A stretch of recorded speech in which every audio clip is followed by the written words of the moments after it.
New intern at the company had been bumming rides home with me every single day. Since we lived in the same direction, I never said anything about it. Until one weekend, well past midnight, when I was dead asleep and my phone rang. Her voice came through like a command. "I'm at Encore Karaoke Lounge. Get over here and take me home." I sat up, irritated. "It's 2 in the morning. Don't you think calling me to come pick you up is a little presumptuous? I'm not your chauffeur." She let out a cold scoff, dripping with arrogance. "My cousin is the HR director at the company. Driving me around is a privilege for you. Do what you're told, or I'll have him fire you." Oh, so she still didn't know I was the boss. When I didn't respond, Maureen Fox let out a smug little hum. "Scared now? Then get moving, and pick me up a hot milk on the way. I want it the second I get in the car." I listened to her barking orders, and I laughed. Maureen had started a month ago. I'd just come back from inspecting the factory floor that day, still in my work coveralls, and ran into her in the elevator right after she'd passed her interview. She wrinkled her nose, gave me a once-over, and instinctively put distance between us. Everyone at the company kept a respectful distance when they saw me, so I didn't think much of it. The next day after work, though, I was about to drive home when Maureen walked right up to my car, pulled open the passenger door, and sat herself down. Her tone was pure entitlement. "You're one of the factory technicians, right? I saw you drive past Lakeview Residences yesterday. That's where I live. Drop me off on your way." I was stunned. I opened my mouth to say something, but she'd already buckled her seatbelt and was snapping at me with that cold impatience of hers. "Let's go already. I'm in a hurry." She pulled out her phone and started scrolling, not sparing me another glance. She was new. I let it slide. It was on the way, so I drove her. When we pulled up to Lakeview Residences, she didn't say thank you.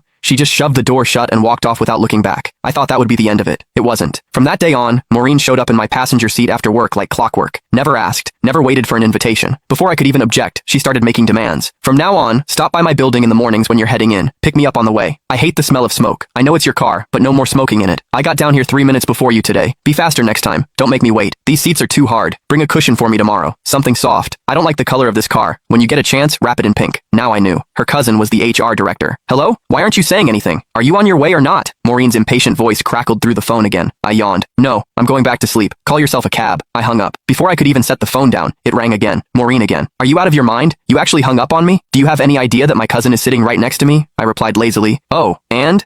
She let out a contemptuous scoff. "You don't even get it, do you? No wonder you're stuck doing grunt work at the bottom of the company. Let me spell it out for you. I brought my cousin and his whole family out tonight for karaoke and drinks, to thank him for getting me hired. If you had an ounce of sense, you'd get over here right now, settle the tab at Encore, then drive every single one of us home. Make a good impression on my cousin. Do a good enough job, and maybe I'll put in a nice word for you. One sentence from my cousin, and you'd be transferred out of the factory floor and into an office. Just like that." What a scheme. So she didn't just want a personal chauffeur, she wanted me to foot the bill too. I paused, then asked, testing the waters, "You're sure your cousin can get me promoted and reassigned with a single word?" But Maureen didn't hesitate for a second. "Obviously. Let me tell you something. Last month, some guy in the marketing department mouthed off to my cousin once. Just once. My cousin had him shipped off to the warehouse. The man had been with the company 6 years, and he didn't even dare make a peep about it. Gone. Just like that. So don't bite the hand that feeds you. My cousin's reach inside this company is beyond anything someone like you could imagine."